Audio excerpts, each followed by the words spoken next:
प्यारे विद्यार्थियों, मैं सुशील कुमार, गणित प्राध्यापक, राजकीय वरिष्ठ माध्यमिक विद्यालय फतेहपुर, जिला कैथल, आप सभी का गणित की इस वर्चुअल पाठशाला में हार्दिक स्वागत करता हूं। प्यारे बच्चों, हम बात कर रहे हैं कक्षा 9 गणित में अध्याय 13 की, जिसका नाम है पृष्ठीय क्षेत्रफल और आयतन। अभी तक हमने प्रश्नावली 13.4 तक प्रश्नों के हल किए हैं और इन 4 प्रश्नावली में हमने पृष्ठीय क्षेत्रफल, विभिन्न प्रकार के ठोस आकृतियों के पृष्ठीय क्षेत्रफल ज्ञात किए हैं और हमारे दैनिक जीवन से जुड़ी हुई जो समस्याएं हैं जो इन ठोस आकृतियों से संबंधित हैं, उस तरह के प्रश्नों को किस तरह से हम हल करते हैं ये भी हमने देखा है। प्यारे बच्चों, अगर बेसिकली हम बात करें प्रश्नावली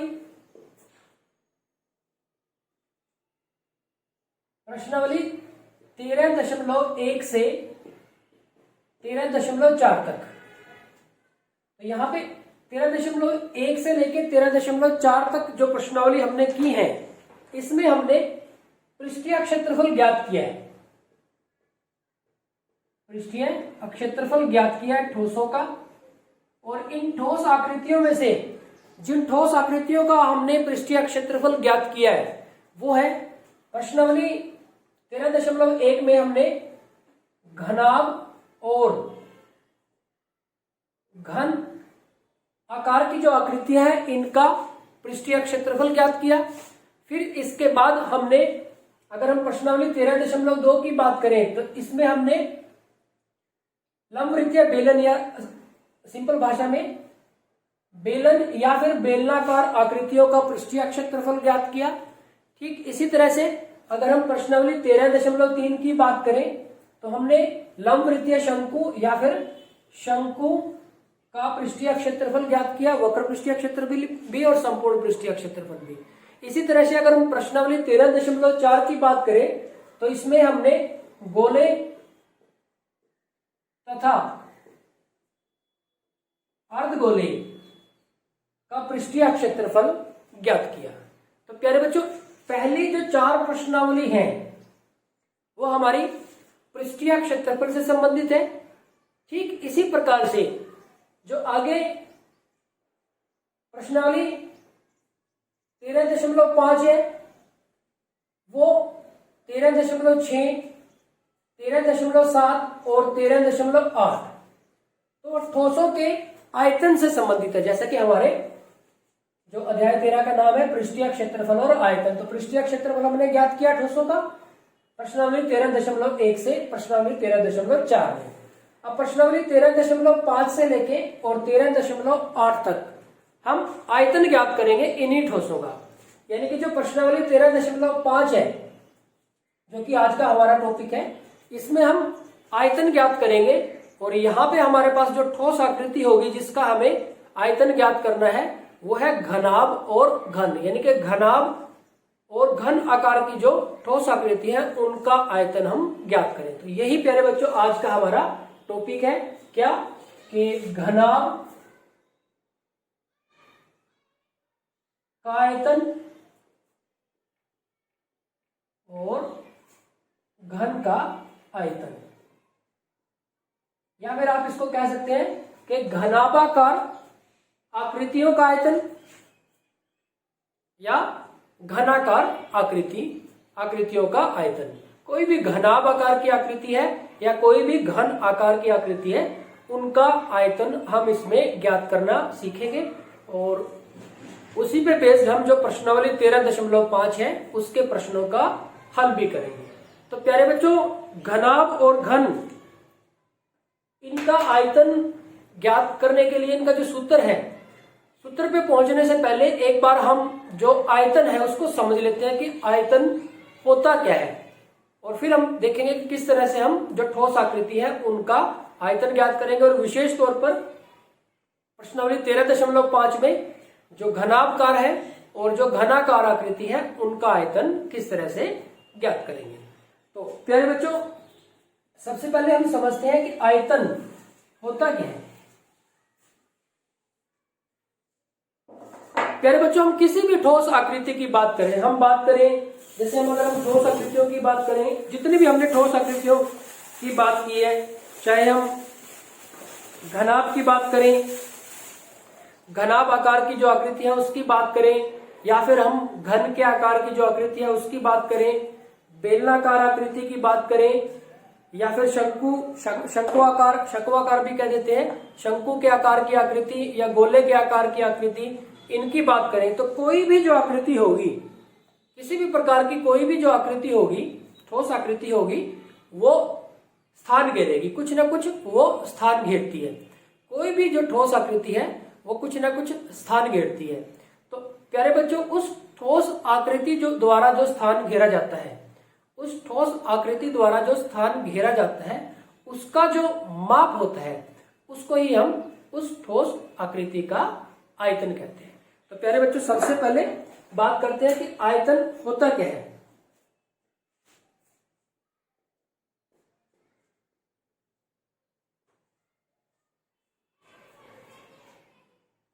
कोई भी ठोस आकृति हो, सभी जो ठोस आकृति है वो स्थान घेरती है, और उस किसी भी ठोस आकृति द्वारा जो स्थान घेरा जाता है उसका जो माप होता है उसे उस ठोस आकृति का आयतन कहते हैं। तो यहां पे हम लिख सकते हैं कि किसी ठोस आकृति द्वारा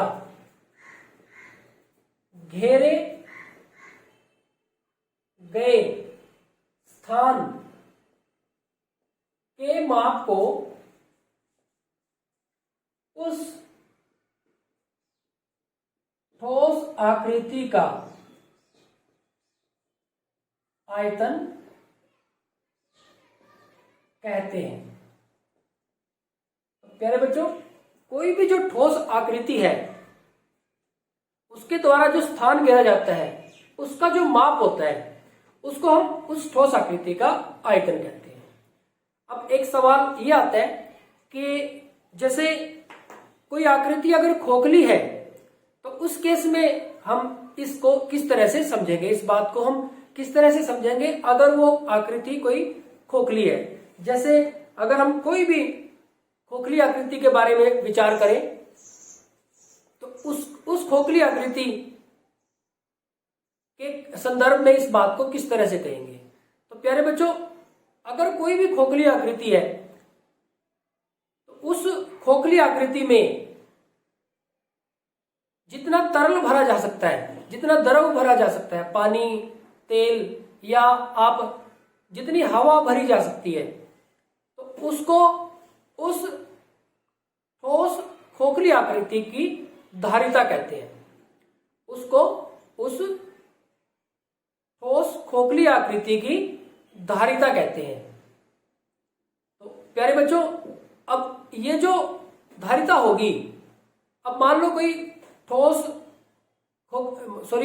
खोखला घनाभ आकार की कोई वस्तु है, तो उसमें जब हम पानी डालेंगे तो जो पानी का आकार होगा वो कैसा हो जाएगा, उस घनाभ के आकार का ही हो जाएगा।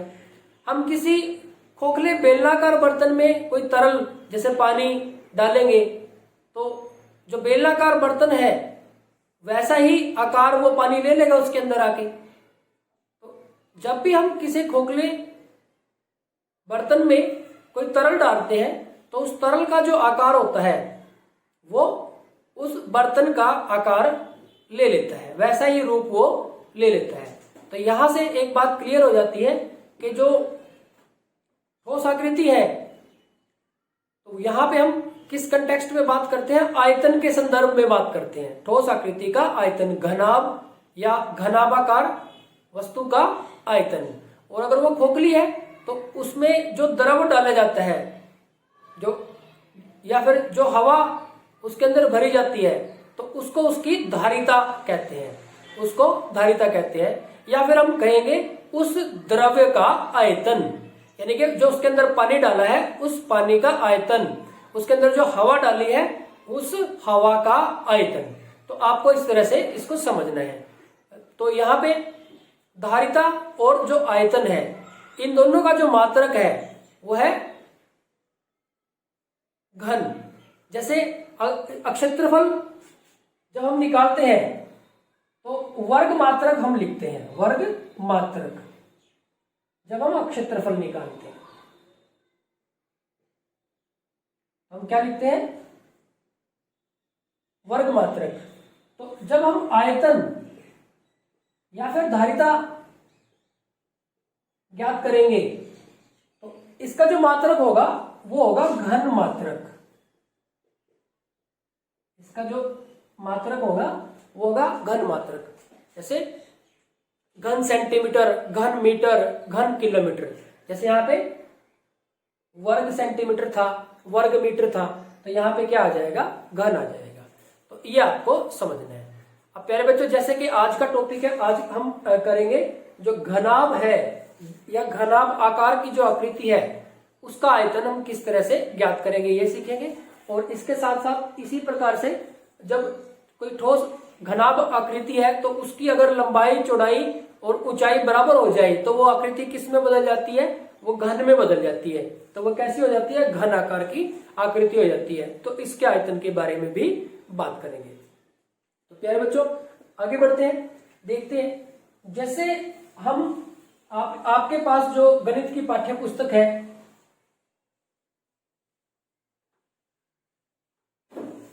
आपके पास जो गणित की पाठ्य पुस्तक है उसमें जो आपका पेज है, एक पेज है, वो कैसा है, उसकी लंबाई और चौड़ाई है, तो वो एक आयताकार पेज है। एक के ऊपर दूसरा, तीसरा, चौथा, तो इस तरह से जब रखते चले गए तो हमें क्या प्राप्त हो गया, जो पाठ्य पुस्तक है वो एक घनाभ के आकार की एक आकृति हमें प्राप्त होगी। यानी कि जब हमारे पास कुछ इस तरह से आकृति थी कि अगर हम एक पेज की बात करें तो इस पेज के ऊपर जब हमने क्या किया, एक और पेज रख दिया, तो इस तरह से पेज रखते चले गए। तो इस तरह से जब हम पेज रखते चले गए तो हमें क्या आकृति प्राप्त होगी, एक घनाभ के आकार की जो आकृति है वो प्राप्त होगी। इस तरह से हमारे पास एक घनाभ के आकार की वो आकृति बन जाएगी। तो इसको आप इस तरह से भी दिखा सकते हैं कि ये हमारे पास एक घनाभ के आकार की आकृति बन जाएगी। इसको आप यहां से थोड़ा छोटा कर लें।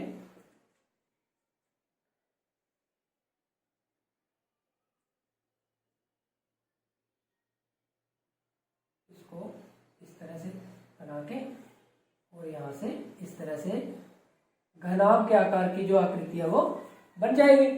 अब ये जो घनाभ के आकार की आकृति है कैसे बनी, जैसे हमने एक पेज है उसके ऊपर दूसरा, तीसरा, चौथा पेज रखते चले गए तो इससे हमें घनाभ के आकार की आकृति प्राप्त होगी। और प्यारे बच्चों, जो ठोस आकृति होती है उसका आयतन क्या होता है, उसका आयतन होता है उसके द्वारा घेरा गया स्थान। तो हम यहाँ पे क्या लिख सकते हैं इस तरह से कि घनाभाकार आकृति का आयतन, या फिर बिल्कुल आसान से शब्दों में घनाभ का आयतन क्या होगा। घनाभ आयतन क्या होता है, किसी ठोस वस्तु द्वारा घेरा गया स्थान। अब आप देखेंगे कि जो एक शीट थी, एक आयताकार जो शीट थी, उसका क्षेत्रफल, उसका जो क्षेत्रफल है, और अब आप देखें एक आयताकार शीट का क्षेत्रफल। लेकिन अब हम स्पेस में बात करते हैं, 3 डायमेंशन में बात कर रहे हैं, तो इसकी कुछ ऊंचाई भी होगी, शीट्स की ऊंचाई अगर ये h होगी, यानी कि उसने स्पेस में 3 डायमेंशन में h ऊंचाई तक स्थान घेरा, तो उसके साथ हम इसकी h से गुना कर देंगे। अब जो आयताकार शीट है उसका क्षेत्रफल क्या होता है, लंबाई गुना में चौड़ाई। यानी कि ये अगर हमारे पास L है, ये हमारे पास B है और ये हमारे पास H है, तो ये हमारे पास क्या आ जाएगा, L गुना में B। आयताकार शीट का क्षेत्रफल लंबाई गुना में चौड़ाई और गुना में ऊंचाई। तो यहां से हम कह सकते हैं कि घनाभ, आसान सी भाषा में अगर इसको कहें कि घनाभ का आयतन या घनाभाकार आकृति का आयतन क्या होगा, लंबाई गुना में चौड़ाई और गुना में ऊंचाई। तो यहाँ पे L लंबाई के लिए है, B चौड़ाई के लिए है और H ऊंचाई के लिए है। तो ये हमारे पास हो जाएगा घनाभ का आयतन। ठीक इसी तरह से अगर हम बात करें घन के आयतन की, घन का आयतन, आयतन तो प्यारे बच्चों जब घनाभ आकार की जो आकृति है और घन आकार की जो आकृति है, इनमें क्या फर्क होता है कि जो यहाँ पे घन में क्या होता है, लंबाई चौड़ाई और ऊंचाई सारी बराबर होती है। तो ये भी इसको भी हम घनाभ कह सकते हैं। जो घन आकार की आकृति है उसको भी हम घनाभ कह सकते हैं। तो घनाभ का जो आयतन होता है वो क्या होता है, लंबाई चौड़ाई और ऊंचाई। लेकिन जो घन है उसकी लंबाई चौड़ाई और ऊंचाई ये तीनों क्या होती हैं, बराबर होती हैं। तो यहाँ पे हम क्या कहते हैं, उसको किनारा बोल देते हैं। घन का एक किनारा, घन का कोई भी एक आप किनारा ले लें, या उसको सिंपली भुजा भी बोल देते हैं हम। तो यहाँ पे भुजा गुना में भुजा गुना में भुजा, तो इस तरह से भी हम इसको लिख देते हैं। और इसको किनारा भी बोल देते हैं। और इसको आमतौर पे हम क्या लिखते हैं घन के केस में, ए। तो ए गुना में ए। तो बिल्कुल आसान से दो फॉर्मूले हैं। तो यहाँ पे हमारे पास घनाभ का जो आयतन, घनाभ आकार की आकृति है, जो उनका जो आयतन है वो क्या होगा, लंबाई गुना में चौड़ाई और गुना में ऊंचाई। ठीक इसी तरह से जो घन आकार की आकृति है उनका जो आयतन है वो क्या होगा, भुजा गुना में भुजा, या फिर घन का जो किनारा है उसी को हम भुजा भी बोल देते हैं। तो प्यारे बच्चों ये हुआ हमारे पास आज की प्रश्नावली के लिए महत्वपूर्ण सूत्र। इसके बेस पे हम प्रश्नावली 13.5 के प्रश्नों को बड़ी आसानी से हल कर सकते हैं। अब आइए देखते हैं एक दो उदाहरण इस कॉन्सेप्ट को और बेहतर ढंग से समझने के लिए।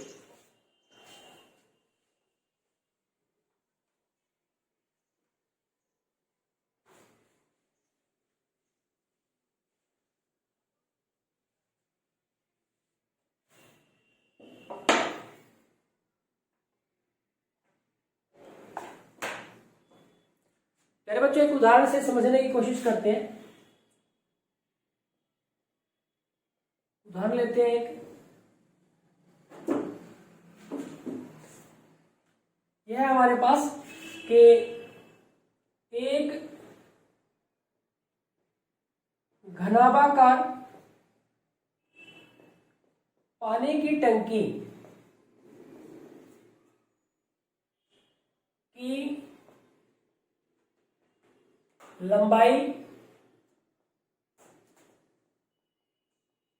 चौड़ाई और ऊंचाई क्रमशः 5 मीटर, 2 मीटर और 1 मीटर है। एक घनाभाकार पानी की टंकी की लंबाई चौड़ाई और ऊंचाई क्रमशः 5 मीटर, 2 मीटर और 1 मीटर है।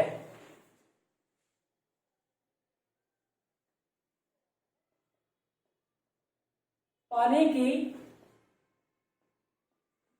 टंकी का आयतन ज्ञात कीजिए। और यह भी ज्ञात कीजिए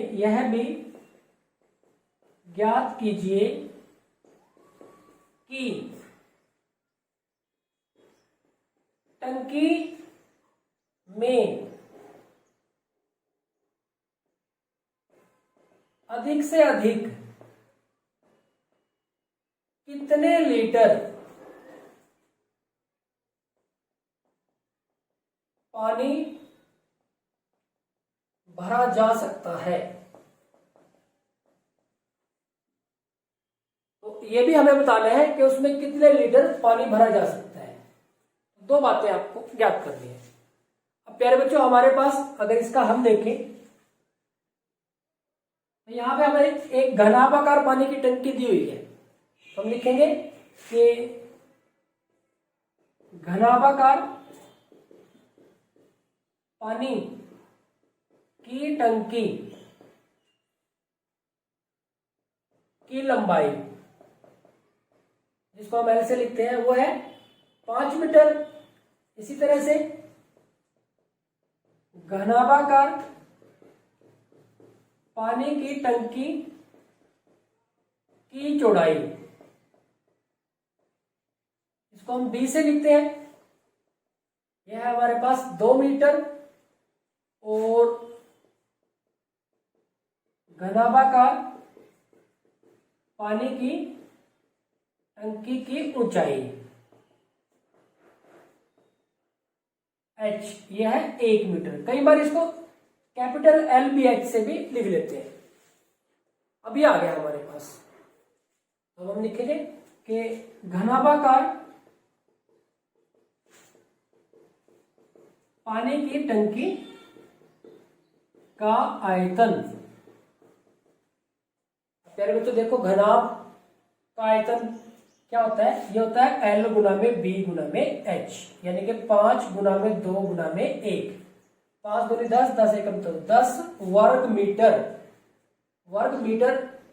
सॉरी घन मीटर ऐसे लिखेंगे, या तो मीटर और इसकी शक्ति 3, या फिर इसको आप लिखोगे, यहीं पे लिख लेते हैं 10 घन मीटर। दोनों में से कोई सा भी एक आप लिख सकते हैं। तो वर्ग मीटर क्षेत्रफल के लिए होता है, ये हमारे पास आयतन के लिए। अब प्यारे बच्चों यहाँ पे क्या कहा गया है कि इसमें कितने लीटर पानी आ सकता है।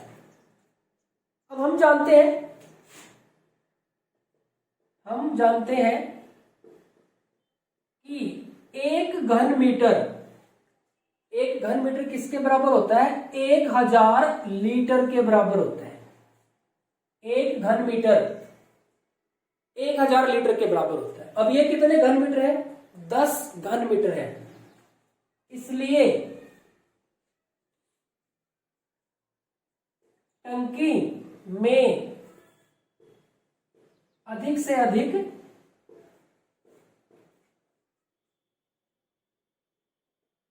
भरा जा सकने वाले पानी की मात्रा कितनी होगी? एक घन मीटर 1000 लीटर के बराबर है, और जो टंकी का आयतन है वो कितना है? 10 घन मीटर। तो 10 के साथ इसकी 1000 की गुना कर देंगे, तो ये हमारे पास कितना आ जाएगा? 10,000 लीटर। तो प्यारे बच्चों ये हमारे पास इसका आंसर आ जाएगा। तो ये इसका दूसरा आंसर आ जाएगा। तो इस तरह से आपने इनके बारे में सोचना है। एक और एग्जाम्पल से समझते हैं। अब की बार हम चेंज कर देते हैं थोड़ा सा एग्जाम्पल को। और एक बात आपको और ध्यान रखनी है कि जब हम प्रश्नावली 13.5 की बात कर रहे हैं, तो आपको 13.4 तक का भी सारा काम आना चाहिए। उसमें जो सूत्र प्रयोग हुए हैं वो भी आपको आने चाहिए।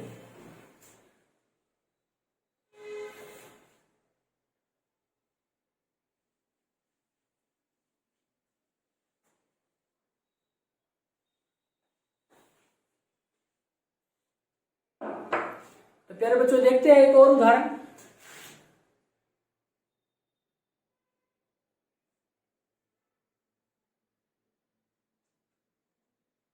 अब की बार है कि एक घनाकार पानी की टंकी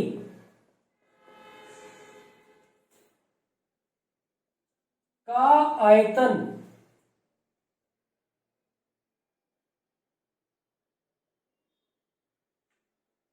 एक घनाकार पानी की टंकी का आयतन 216 घन मीटर है।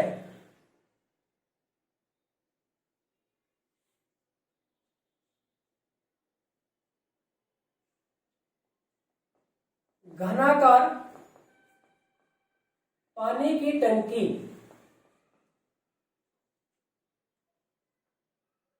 का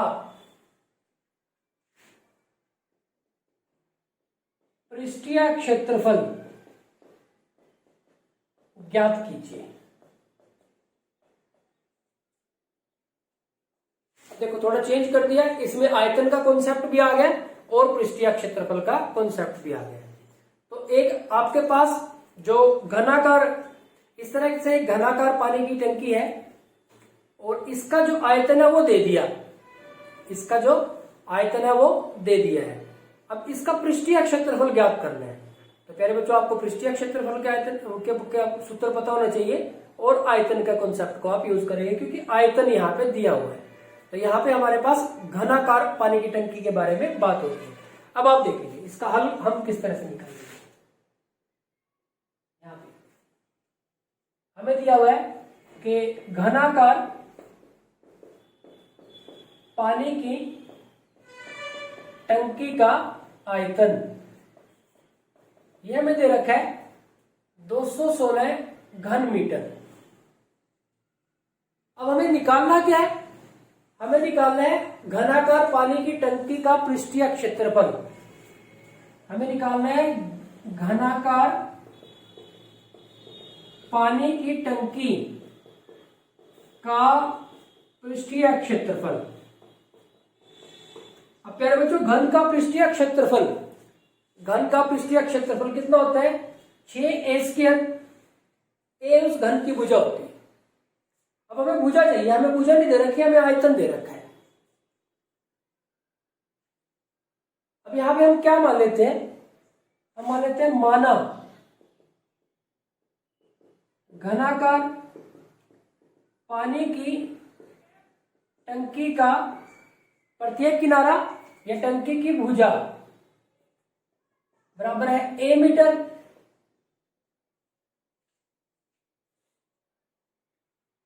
यहां m लिखा हुआ है तो यहां पे भी आप m लिख सकते हो।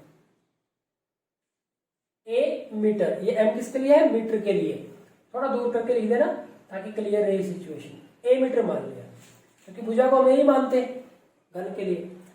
अब आप देखेंगे कि पानी की जो टंकी है उसका आयतन 216 घन मीटर है, लेकिन पानी की टंकी का आयतन क्या होता है, भुजा गुना भुजा गुना में भुजा। ये पानी की टंकी का आयतन हो गया क्योंकि वो घनाकार है। किसके बराबर है, 216 के। यानी कि a गुना में a किसके बराबर है, 216 के। a की शक्ति 3 किसके बराबर है, 216 के बराबर है। अब 216 को भी शक्ति के रूप में लिखो। अब आप देखेंगे, देखो अगर मैं इसको यहां पे करूं तो 216 2 पे किया तो 108 आ गया, फिर 2 पे किया तो 54 आ गया, फिर 2 पे किया तो 27 आ गया, 3 पे किया तो 9 आ गया, 3 पे किया तो 3 आ गया और फिर 3 पे किया तो 1 आ गया। तो 216 के लिए आ गया 2 गुना में 2 गुना में 2 गुना में 3 गुना 3 गुना 3। तो देखो ये 2 की शक्ति भी 3 हो गया और 3 की शक्ति भी 3 हो गया। यानी कि हम इसको 2 गुना में 3 की शक्ति 3 कर सकते हैं। 2 की शक्ति 3 और 3 की शक्ति 3 एक जगह कर दिया, यानी कि 6 की शक्ति 3। आप चाहो तो इसकी गुना करके देख लो। 6 की 6 के साथ की तो 36, 36 की फिर 6 के साथ की 6 के 36 हासिल 3, 18 3 21, 216 हो गए पूरे। यानी कि ये a की शक्ति 3, ये 6 की शक्ति 3 है। अब देखो शक्ति आपस में बराबर है तो आधार भी आपस में बराबर होंगे, यानी कि a का मान कितना आ गया 6। यानी कि जो घनाकार पानी की टंकी है उसकी भुजा कितनी आ गई 6 मीटर। अब घनाकार पानी की टंकी का पृष्ठीय क्षेत्रफल निकाल सकते हैं 6² तो 6 गुना में, यहाँ पे 6 गुना में a² के नाम 6 की शक्ति 2, 6 की शक्ति 2 लिखना है ना हमें, 6 की शक्ति 2 यानी कि 6 गुना में 6 गुना में 6। तो 6 36 36 की 6 के साथ करेंगे तो 216 घन। यहाँ पे अगर पृष्ठीय क्षेत्रफल है तो यह आ जाएगा वर्ग मीटर, ये हमारे पास आ जाएगा वर्ग मीटर। तो प्यारे बच्चों देखो उसका जो आयतन था वो था 216 घन मीटर और जो पृष्ठीय क्षेत्रफल आया वो भी 216 ही आया, लेकिन यह कितना है, क्या है हमारे पास वर्ग मीटर।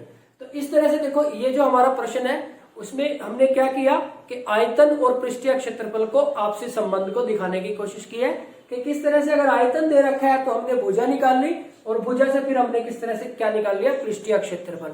ठीक इसी तरह से अगर पृष्ठीय क्षेत्रफल दे रखा है तो हम भुजा निकाल सकते हैं और भुजा से हम फिर क्या निकाल सकते हैं, आयतन निकाल सकते हैं। तो इस तरह से आपको कॉन्सेप्ट को समझना है।